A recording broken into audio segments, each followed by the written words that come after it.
ছিলেন একজন কট্টর ইসলাম বিদ্বেষী। বাংলাদেশি মুসলিম পরিবারে জন্ম নিয়ে নিজেকে নাস্তিক পরিচয় দিতেন। এমনকি 2013 সালে রাজধানীর শাহবাগের গণজাগরণ মঞ্চেও সম্পৃক্ত ছিলেন। সেই ব্যক্তি ভারতে গিয়ে পরিণত হয়েছেন কট্টরপন্থী এক হিন্দু পুরোহিতে। হেনস্থা করছেন মুসলিম, খ্রিস্টান সহ ভারতীয় সংখ্যালঘুদের। সেই ব্যক্তি সম্পর্কে বিস্তারিত ডেস্ক রিপোর্ট। कुरान दिखा दिखा के डिबेट करने से ये कुरान बैन नहीं होगा। हम धर्म परिवर्तन करवाएंगे। Why baby? Why baby? এক সময়ের বাংলাদেশি ব্লগার যিনি মুসলমানদের কথায় কথায় গালি দিতেন, ইসলাম ধর্মের বিরুদ্ধে নিয়মিত লিখতেন, তিনি এখন ভারতে বিজেপির ছত্রছায়ায় পরিণত হয়েছেন কট্টরপন্থী এক হিন্দু পুরোহিতে। বলছিলাম বাংলাদেশি ব্লগার সানাউর রহমানের কথা। मैं सनीर रहमान, मैं सऊदी अरब के एक बांग्लादेशी मुस्लिम परिवार में पैदा हुआ था। मैं सारे सनातनियों भारतवासियों को विनती करना चाहता हूँ, मुझे आप अपनी संस्कृति जो मेरे पूर्वज के धर्म था उसमें वापस आने। বাংলাদেশ থেকে বিতাড়িত হয়ে সানাউর রহমান ভারতে আশ্রয় নেন নরেন্দ্র মোদীর নেতৃত্বাধীন হিন্দুত্ববাদী বিজেপি সরকারের কল্যাণে। সেখান থেকেই তিনি নিজেকে প্রতিষ্ঠিত করেন একজন কট্টর হিন্দুত্ববাদী নিবেদিত কর্মী হিসেবে।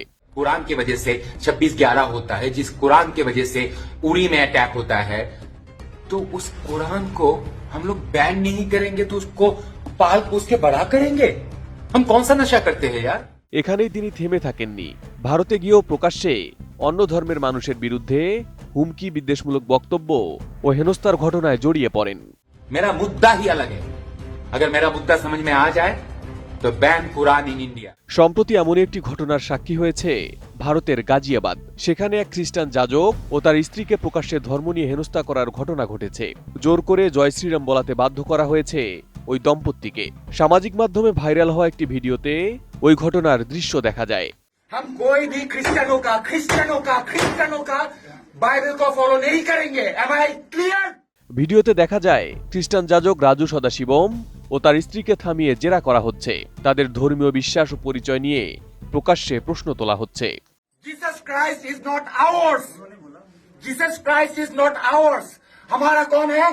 राम भगवान। এই হেনস্থার নেতৃত্ব দেয় বাংলাদেশি ব্লগার সানাউর রহমান, যিনি নাম পাল্টিয়ে বর্তমানে হয়েছেন শ্রী সত্যনিষ্ঠ আর্য। ভিডিওতে তাকে খ্রিস্ট ধর্ম নিয়ে আপত্তিকর ও অবমাননাকর মন্তব্য করতে দেখা যায়। কোনো প্রমাণ ছাড়াই তিনি যাজক ও তার স্ত্রীকে জোরপূর্বক ধর্মান্তরের সঙ্গে জড়িত থাকার অভিযোগ তোলেন। এ সময় আক্রমণাত্মক ভঙ্গিতে তাদের ভিডিও ধারণ করা হয়, যেখানে যাজক দম্পতিকে আতঙ্কিত, মানসিকভাবে বিপর্যস্ত অবস্থায় দেখা যায়। मौलाना महमूद मदानी is anti-national. That bastard should be arrested. बोल सकते हो? ना, हम धर्म परिवर्तन करवाएंगे. Why baby? Why baby? এই ঘটনাটি প্রকাশ্যে আসার পর মানবাধিকার ও খ্রিস্ট ধর্মের সংগঠনগুলো এর তীব্র প্রতিবাদ জানিয়েছে। তাদের বক্তব্য, মত প্রকাশের স্বাধীনতার নামে ভারতের সংখ্যালঘুদের ওপর দিন দিন নিপীড়নের মাত্রা বেড়েই চলেছে। सबके सामने पूछ रहा हूं इसको, मदर मैरी, जीसस क्राइस्ट को पैदा करने वाला मदर मैरी कैसे प्रेग्नेंट हुई थी बताओ। I am waiting. घड़ी नहीं है फिर भी बोल रहा हूं भैया। जीसस क्राइस्ट कैसे पैदा हुआ था बताओ। पवित्र आत्मा के द्वारा। अरे तू बिना अफसेस के बच्चा पैदा कर सकता है।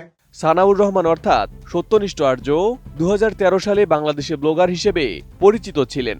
ওই বছর ইসলাম বিদ্বেষী লেখার অভিযোগে তার উপর কোনো একটি মহল ঢাকার মিরপুর এলাকায় চাপাতি হামলার ঘটনা ঘটায়। এরপর তিনি বাংলাদেশ ছেড়ে ভারতে পালিয়ে যান। পরবর্তী সময়ে তার আদর্শিক পরিবর্তন হয়, নিজের নাম পরিবর্তন করেন, প্রকাশ্যে নাস্তিকতা ত্যাগ করেন এবং হিন্দুত্ববাদী আদর্শের সঙ্গে যুক্ত হন। বর্তমানে তার সামাজিক যোগাযোগ মাধ্যমে নিয়মিত সাম্প্রদায়িক বক্তব্য দেখা যায়। সেখানে মুসলিম ও খ্রিস্টানদের বিরুদ্ধে আক্রমণাত্মক ভাষা ব্যবহার করেন তিনি। अरे मम्मी पापा के मिलने से पैदा हुए ना, साहब बताओ खुल के। अरे सांड और गाय मिलेगा तभी तो बच्चा पैदा होता है ना, खुल के बोल रहा है। Desk report, ATN news.